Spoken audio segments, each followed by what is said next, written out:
تو ان یہودیوں نے کہا کہ نہیں، ایسے بچے کی پیدائش کی جس کا باپ وفات پا چکا ہو، یعنی جس کا باپ اب اس دنیا میں نہ رہا ہو۔ لوگوں نے بتایا کہ ہاں، عبد المطلب کا پوتا پیدا ہونے والا ہے۔ اس بچے کے باپ عبداللہ کی ابھی کچھ مہینے پہلے وفات ہو گئی تھی۔ یہ سن کر یہودیوں کی ہائے نکل گئی اور وہ سب روتے چلاتے اپنے عالموں کے پاس پہنچے اور کہا، ہائے افسوس، آج نبوت یہودیوں سے نکل کر مکہ والوں میں پہنچ چکی ہے۔ وقت یوں ہی گزرتا گیا، آخر وہ دن آیا جس کا سبھی کو بے صبری سے انتظار تھا، جس کا انتظار آسمان و زمین، چرند پرند، ہر مخلوق کر رہی تھی۔ آج اس بچے کی پیدائش ہوئی جس کی وجہ سے اس دنیا کو بنایا گیا۔ اگر وہ نہ ہوتا تو شاید کچھ بھی نہ ہوتا۔ آج اس بچے کی پیدائش ہوئی جس کے لیے چاند کے 2 ٹکڑے کر دیے گئے۔ اس بچے کی پیدائش ہوئی جس کی خاطر سورج کو اپنی جگہ پر روک دیا گیا اور اللہ نے حکم دے دیا کہ اے سورج، ابھی مت ڈوبنا، کیونکہ میرے حبیب محمد صلی اللہ علیہ وسلم نے ابھی عصر کی نماز نہیں پڑھی ہے۔ آج اس بچے کی پیدائش ہوئی جس کے پاس ساری زندگی میں جبرائیل علیہ السلام 26,000 بار آئے۔ رات کا وقت ہو چکا تھا۔ حضرت آمنہ کے پیٹ میں ہلکا سا درد اٹھا اور ان کو محسوس ہوا کہ شاید آج میرے بچے کی پیدائش ہونے والی ہے، تو انہوں نے حضرت عبد المطلب کو اس بات کی خبر کر دی۔ حضرت عبد المطلب نے اپنے محلے کی ایک دائی حضرت شفا کو اپنے پاس بلایا اور کہا کہ آج رات تم آمنہ کے پاس ہی رہو، کیونکہ میرے بیٹے عبداللہ کے گھر آج بچہ پیدا ہونے والا ہے۔ رات گزرتی گئی، چاند بھی کہیں خاموش ہو کر بادلوں میں چھپ گیا۔ حضرت آمنہ رضی اللہ تعالیٰ عنہ فرماتی ہیں کہ جس رات میرے گھر بچے کی پیدائش ہوئی تو اس دن میرے گھر میں غریبی کا یہ عالم تھا کہ ہمارے ہاں چراغ میں تیل جلانے کے بھی پیسے نہیں تھے۔ اس غریبی میں ہمارے آقا صلی اللہ علیہ وسلم اس دنیا میں تشریف لائے۔ اس رات حضرت عبد المطلب اور ان کے سارے لڑکے گھر کے باہر بیٹھے رہے کہ اگر میرے بھائی عبداللہ کی بیوی کے ساتھ کوئی بھی حادثہ ہو تو ہم فوراً اس کے لیے علاج کا انتظام کریں گے۔ پوری رات کوئی بھی نہیں سویا۔ رات ڈلتی جا رہی تھی، چاند بھی خاموش ہو کر ڈوب چکا تھا، ہر طرف اندھیرا ہی اندھیرا تھا، گھر کے اندر بھی اندھیرا، گھر کے باہر بھی اندھیرا۔ سحری کا وقت ہو چکا تھا کہ اچانک حضرت آمنہ کے پیٹ میں ہلکا سا درد اٹھا اور وہ سمجھ گئی کہ اب بچے کی پیدائش ہونے والی ہے۔ انہوں نے دائی شفا کو آواز دے کر کہا کہ مجھے درد ہو رہا ہے۔ 1 گھنٹہ پیدائش کو گزرا اور پھر صبح ہونے سے کچھ پہلے ہمارے آقا صلی اللہ علیہ وسلم اس دنیا میں تشریف لائے۔ حضور صلی اللہ علیہ وسلم کی پیدائش پر 3 باتیں بڑی عجیب ہوئیں جنہیں دیکھ کر دائی شفا بھی حیران رہ گئی۔ پہلی چیز کہ جب بچہ پیدا ہوتا ہے تو اس کے ناف ماں کی آنت سے جڑی ہوئی ہوتی ہے، لیکن ہمارے حضور صلی اللہ علیہ وسلم کی ناف ماں کی آنت سے بالکل الگ تھی۔ دوسری چیز کہ جب بچہ پیدا ہوتا ہے تو اس کے ساتھ بہت زیادہ گندگی نکلتی ہے، لیکن ہمارے آقا صلی اللہ علیہ وسلم جب پیدا ہوئے تو اندر سے غلاظت کا ایک قطرہ بھی نہیں نکلا۔ تیسری چیز کہ جب لڑکا پیدا ہوتا ہے تو اس کا ختنہ نہیں ہوا ہوتا، لیکن ہمارے پیارے آقا صلی اللہ علیہ وآلہ وسلم جب پیدا ہوئے تو آپ صلی اللہ علیہ وسلم کا ماں کے پیٹ کے اندر ہی ختنہ ہوا تھا، دنیا میں آپ کا ختنہ نہیں کیا گیا۔ یہ 3 چیزیں دیکھ کر دائی شفا گھبرا گئی اور حضرت آمنہ رضی اللہ تعالیٰ عنہ سے کہنے لگی، اے آمنہ، میں نے اپنی ساری زندگی میں ایسا بچہ نہیں دیکھا۔ حضرت شفا نے حضور صلی اللہ علیہ وسلم کو اپنی گود میں لے کر ایک طرف زمین پر لٹا دیا۔ دائی شفا نے جیسے ہی حضور صلی اللہ علیہ وسلم کو زمین پر لٹایا تو حضور نبی کریم صلی اللہ علیہ وسلم نے ایک جھٹکے سے کروٹ بدلی اور گھٹنے ٹیک کر سیدھے سجدے میں چلے گئے۔ یہ دیکھ کر حضرت آمنہ رضی اللہ تعالیٰ عنہ کی حیرانی کی انتہا نہ رہی۔ پورے 15 منٹ تک حضور نبی کریم صلی اللہ علیہ وسلم سجدے میں رہے اور پھر اپنا سر اٹھا کر آسمان کی طرف انگلی سے اشارہ کیا اور ساری دنیا کو بتا دیا کہ اے لوگو، اس دنیا کو پیدا کرنے والی ذات صرف اللہ ہی کی ہے۔ حضرت آمنہ رضی اللہ تعالیٰ عنہ فرماتی ہیں کہ میں نے اپنے بچے کو اپنی گود میں لیا تو اچانک کیا دیکھتی ہوں کہ آسمان کے تارے زمین کے قریب ہوتے چلے جا رہے ہیں، اور پھر اچانک ایک بادل کا سایہ میرے کمرے کے اندر آیا اور پھر میری گود سے میرا بچہ اس بادل کے سائے میں غائب ہو گیا۔ اس بادل کے اندر سے ایک آواز آنے لگی، اے جبرائیل علیہ السلام، اس بچے کو ساری دنیا کے چکر لگواؤ، سارے نبیوں کی خوبیاں دو، یوسف کی خوبصورتی دو، اسے ایوب کا صبر دو، اسے ابراہیم کی دوستی دو، اسے داؤد کی میٹھی زبان دو۔ اور پھر حضرت آمنہ رضی اللہ تعالیٰ عنہ فرماتی ہیں کہ تھوڑی دیر بعد وہ بادل کا سایہ ختم ہو گیا اور میں دیکھتی ہوں کہ میرا بچہ میری گود میں لیٹا ہوا تھا۔ صبح ہونے والی تھی۔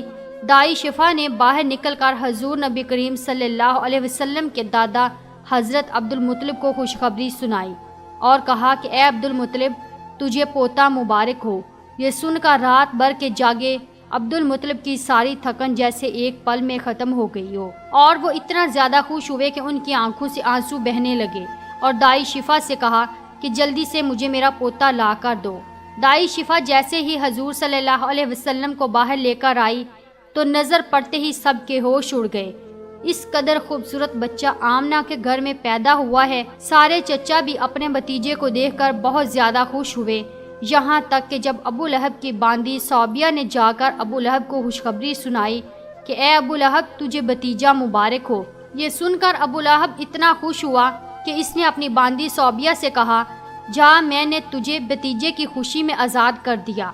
حضرت عبد المطلب بہت بوڑھے ہو چکے تھے، لیکن پھر بھی مارے خوشی کے اپنے پوتے کو گود میں لیے کعبہ کی طرف دوڑتے چلے جا رہے تھے۔ سارے مکہ والے بھی خوشی سے نعرہ لگاتے ہوئے حضرت عبد المطلب کے پیچھے چل رہے تھے۔ کعبہ کے پاس پہنچ کر عبد المطلب نے اللہ سے دعا مانگی، اے اللہ، میرے پوتے کو سلامت رکھنا اور اسے زندگی میں بہت بڑا انسان بنانا۔ شاید عبد المطلب کو یہ نہیں پتا تھا کہ ان کا پوتا تو وہ انسان ہے جس کی خاطر اس دنیا کو بنایا گیا ہے۔ ان کا پوتا اتنا بڑا انسان ہے کہ اللہ نے معراج کے موقع پر زمین سے اٹھا کر 7ویں آسمان پر اپنے سامنے بٹھایا اور اس سے باتیں کی۔ ان کا پوتا وہ انسان ہے جسے مایوس دیکھ کر اور اس کی آنکھوں میں آنسو دیکھ کر آسمان پر تہلکہ مچ جاتا تھا۔ حضرت عبد المطلب نے کعبے کا غلاف پکڑ کر اپنے پوتے کے لیے دعائیں مانگی اور پھر انہوں نے پوتے کا نام محمد رکھا۔ محمد کا مطلب ہوتا ہے کہ جس انسان کی بہت زیادہ تعریف کی جائے۔ یہ نام سن کر مکہ والے کہنے لگے، اے عبد المطلب، یہ ایک ایسا عجیب سا نام تم نے اپنے پوتے کا رکھ لیا ہے، ہم نے تو آج تک ایسا نام نہیں سنا۔ تو حضرت عبد المطلب نے جواب دیا کہ اے مکہ والو، تمہیں کیا پتا کہ میرے اس بچے کی ایک دن ایسی شان ہوگی، لوگ اس کے پیچھے چلیں گے۔ ایک بار حضور اکرم صلی اللہ علیہ وسلم مدینے میں اپنے صحابہ کرام کے ساتھ بیٹھے ہوئے تھے تو حضور کریم صلی اللہ علیہ وسلم کے چچا حضرت عباس نے فرمایا، اے اللہ کے رسول، مجھے بچپن ہی میں معلوم ہو گیا تھا کہ آپ بڑے ہو کر کوئی بہت بڑے انسان بنو گے۔ حضور صلی اللہ علیہ وسلم نے پوچھا، اے چچا جان، آپ کو کیسے پتا؟ تو حضرت عباس رضی اللہ تعالیٰ عنہ نے فرمایا کہ اے اللہ کے رسول، جب آپ 2 مہینے کے تھے تو ایک رات میں نے آپ کو دیکھا کہ آپ چارپائی پر اکیلے لیٹے رو رہے تھے۔ میں نے آپ کو چپ کرانے کی کوشش کی، لیکن آپ نے میری طرف نہیں دیکھا بلکہ اچانک آسمان کی طرف دیکھ کر مسکرانے لگے۔ میں حیران رہ گیا اور پھر میں نے بھی آسمان کی طرف دیکھا تو میری نظر پھٹی کی پھٹی رہ گئی۔ میں نے دیکھا کہ چاند آپ کی انگلی کے اشارے پر ناچ رہا ہے، آپ جدھر انگلی لے جاتے چاند ادھر کو ہو جاتا ہے۔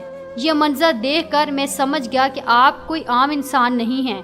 حضور صلی اللہ علیہ وسلم نے فرمایا کہ ہاں میرے چچا جان، آپ صحیح فرما رہے ہیں کہ بچپن میں چاند مجھے کہانیاں سناتا تھا، میرے ساتھ کھیلتا تھا اور مجھے رونے نہیں دیتا تھا۔ سبحان اللہ، ایسے تھے ہمارے نبی کہ جن کے گھر میں اتنی غریبی تھی کہ ان کی ماں اپنے اس یتیم بچے کے لیے ایک کھلونا تک نہیں خرید سکتی تھی، تو اللہ نے چاند کو حکم دے دیا، اے چاند، تو میرے محبوب کے لیے کھلونا بن کر اسے کھلاؤ اور اسے رونے مت دینا۔ حضور صلی اللہ علیہ وسلم کی جس دن پیدائش ہوئی تو اس دن دنیا میں جتنے بھی بت تھے وہ سب زمین پر اوندے منہ گر پڑے۔ ایران کے بادشاہ کے دربار میں 1000 سال سے ایک آگ جل رہی تھی، وہ لوگ آگ کی پوجا کیا کرتے تھے۔ حضور نبی کریم صلی اللہ علیہ وسلم کی جس وقت پیدائش ہوئی تو ایک دم وہ آگ بجھ گئی، اور اس بادشاہ نے اپنے محل میں اپنی شکل کی 14 لائٹیں بنوا رکھی تھی۔ حضور صلی اللہ علیہ وسلم کی پیدائش پر وہ ساری لائٹیں دھڑم سے جا کر زمین پر گریں۔ اگلے دن دوپہر کے وقت ایک یہودی آدمی اپنا کچھ سامان بیچنے کے لیے مکہ آیا ہوا تھا، تو اس نے آسمانوں پر دیکھا تو اسے وہ ساری نشانیاں دکھنے لگی جو آخری نبی کے پیدا ہونے کی نشانیاں تھیں۔ اس نے مکہ والوں سے پوچھا کہ آج کسی کے ہاں کوئی بچہ پیدا ہونے والا ہے؟ ان لوگوں نے بتایا کہ ہاں فلاں فلاں عورت کے ہاں لڑکا ہوا ہے۔ اس یہودی نے کہا کہ نہیں، ایسا کوئی بچہ جس کا باپ نہ ہو۔ تو لوگوں نے بتایا کہ ہاں عبد المطلب کا پوتا پیدا ہوا ہے۔ اس یہودی نے کہا کہ مجھے چل کر دکھاؤ، میں اس بچے کو دیکھنا چاہتا ہوں۔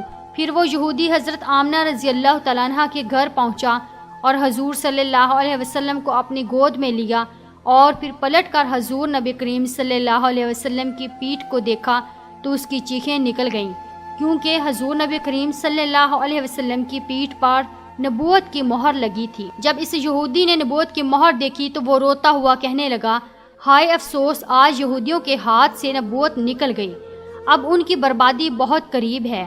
ایک آمنہ کا لال، ایک فاطمہ کا لال، نانا بھی بے مثال تو نواسا بھی بے مثال، سبحان اللہ۔ سیریسلی گائز بہت ہی بیوٹیفل سٹوری تھی، اور ہمارے حضور نبی پاک صلی اللہ علیہ وآلہ وسلم کے جب وہ اپنی ماں کے پیٹ میں تھے تو کتنے پیاری پیاری چیزیں ہوئی، مطلب ان کو کوئی تکلیف، ان کی ماں کو کسی بھی طرح کی کوئی تکلیف نہیں ہوئی، ان کو پورے 9 مہینے کسی بھی طرح کی فزیکلی پرابلم نہیں ہوئی، نہ ان کے سر درد ہوا، نہ جو پریگننٹ لیڈیز کو ہوتا ہے ایسا کچھ نہیں ہوا۔ اور جیسا کہ اس میں بتایا گیا ہے کہ ان کے ساتھ ہمیشہ ایک بادل ان کے گھر کے باہر رہتا تھا ان کو چھاؤں دینے کے لیے، اور جب وہ گھر سے باہر جاتی تھی تو جو پیڑ کی شاخ ہوتی تھیں وہ جھک جاتی تھیں تاکہ وہ آرام سے چھاؤں میں نکل جائیں۔ مطلب کتنا، مطلب اللہ، وہ صحیح بات ہے، وہ اللہ کے سب سے پیارے تھے تو اللہ تو ان کے لیے سب کچھ کرتے۔ وہ اتنے غریب گھر کے میں پیدا ہوئے تھے کہ اللہ نے کیا کہا کہ چاند کو ان کا کھلونا بنا دیا، کہ وہ ایسے چاند ایسے انگلی کرتے تھے ایسے، تو چاند ان کا کھلونا تھا۔ سوچیے چاند ان کا کھلونا تھا، ٹھیک ہے، تو ان سے زیادہ امیر کون تھا؟ کوئی بھی نہیں تھا، ٹھیک ہے۔ تو مطلب بہت ہی بیوٹیفل تھا، اور جب بھی اللہ کے نبی کے بارے میں سنتی ہوں نا چیزیں، بہت اچھا لگتا ہے ان کی لائف کو دیکھ کے، اور جتنی تکلیفیں انہوں نے سہی تھیں اس کے بعد بھی بہت، ابھی تک کافی کچھ میں نے ان کے بارے میں جانا ہے، اور بہت تکلیفیں بھری تھی ان کی زندگی، بٹ کبھی بھی نا ان تکلیفوں سے وہ گھبرائے نہیں، اور جب قیامت کا وقت آئے گا نا تبھی بھی وہ کسی کے بارے میں نہیں سوچ رہے ہوں گے، صرف ان کی امت کے بارے میں سوچ رہے ہوں گے، اور اللہ سے اس وقت بھی ہم لوگوں کے لیے مانگیں گے کہ جو ایک وش ان کے پاس رہتی ہے نا، ٹھیک ہے، وہ وش اس دن وہ ہمارے لیے پوری، اس دن بھی وہ اس وش کو ہم لوگوں کے لیے مانگیں گے۔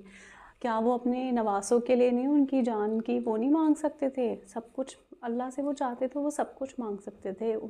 اللہ نے ان کے لیے تو اس دنیا کو بنایا تھا، پر انہوں نے اس طریقے سے اپنی زندگی کو جیا کہ لوگ انسپریشن بنے وہ سب لوگوں کے لیے، کہ مطلب جو ایک انسانیت کا جو سبق ہے نا وہ انہوں نے پراپر طریقے سے اپنی پوری جیون میں ہم لوگوں کو ایک ایگزامپل بتا کر گئے ہیں وہ، اور انہوں نے کبھی نہیں کہا کہ ان کی عبادت کرو، وہ انہوں نے صرف یہی بتایا کہ اللہ ہے عبادت کے لائق اور کوئی بھی نہیں ہے، ٹھیک ہے۔ اب لوگ کیا کرتے ہیں آج کی، کوئی اگر کوئی چیزیں بہتر سکھاتا ہے نا کوئی بھی، تو ان کو ہی بھگوان مان لیتے ہیں، یہ چیز غلط ہے، ہمیں اپنی کتابوں سے پڑھنا چاہیے، ٹھیک ہے، اور اس میں کیونکہ جو سپریم پاور ہے نا وہ تو بس ایک ہی ہے، وہ اللہ ہے، وہ رب ہے، وہ خدا ہے، وہ ایشور ہے، سپریم پاور تو وہ ایک ہی ہے جس نے اس پوری کائنات کو بنایا، اس پورے کائنات کے ہر ایک انسان کو، جن کو، ہر ایک مخلوق کو بنایا، اس اناج کو پیدا کیا، ٹھیک ہے، حلال جانور جو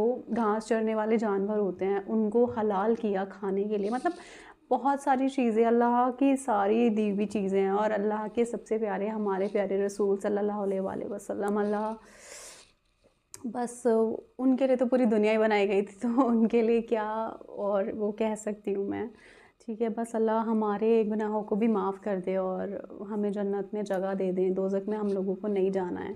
اور مجھے بہت اچھا لگا سٹوری، اور بہت اچھا لگ رہا تھا مجھے سن کے، اور سچ میں بہت بہت بلیسڈ فیل کرتی ہوں میں کہ میں ان چیزوں کے بارے میں جان رہی ہوں، اللہ کے کلام کو جان رہی ہوں، اور مجھے اتنی کلوزنس محسوس ہوتی ہے نا، میں آپ لوگوں کو اپنی بیان نہیں کر سکتی، اپنی باتوں سے نہیں بتا سکتی، وہ اللہ جانتے ہیں میرے دل کا حال بہتر، میں کسی کو بھی نہیں وہ وہ کر سکتی، صرف اللہ جانتے ہیں، وہ تو کیونکہ وہ تو دل کا حال بھی جانتے ہیں نا.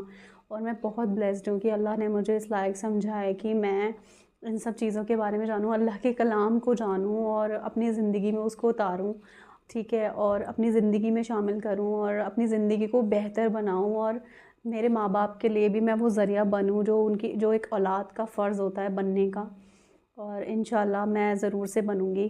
اور آئی ہوپ آپ لوگوں کو یہ ویڈیو اچھا لگا ہوگا. اگر اچھا لگا ہو تو اس کو لائک ضرور کریں، چینل کو سبسکرائب کر لیں. آپ لوگ مجھے بہت سپورٹ کرتے ہیں، بہت پیار دیتے ہیں، میں بہت بہت شکر گزار ہوں آپ سبھی لوگوں کی. Thank you so much to all my brothers and sisters, to all my subscribers, جو لوگ بھی مجھے سپورٹ کرتے ہیں، جو میری ویڈیوز کو دیکھتے ہیں، اتنا پیار دیتے ہیں. اتنا میں آپ لوگوں کے کمنٹس کا رپلائی نہیں کر پاتی ہوں ڈیو ٹو سم ریزنز. میں ایک ہی ویڈیو بھی ایک ہی لا پاتی ہوں کیونکہ مجھے اور بھی چیزیں تھوڑی رہتی ہیں اپنی لائف میں، بٹ کوشش میری رہتی ہے کہ میں زیادہ سے زیادہ کروں. تو اس لیے میں آپ کو ویڈیو میں سب لوگوں کو تھینک یو بول دیتی ہوں. آپ لوگ جتنے بھی پیارے کمنٹس مجھے کرتے ہیں، ساری چیزیں میرے کو اتنی بلیسنگس دیتے ہیں، دعائیں بھیجتے ہیں، اس لیے آپ سبھی کا بہت بہت شکریہ. جو لوگ بھی مجھے دعائیں دیتے ہیں، میسیجز کرتے ہیں، بہت بہت تھینک یو سبھی لوگوں کے لیے.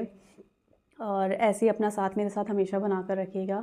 تب تک میں ملتی ہوں آپ سے نیکسٹ ویڈیو میں. دعاؤں میں مجھے ہمیشہ یاد رکھیں. آپ لوگ اپنا خیال رکھیں. رب راکھا.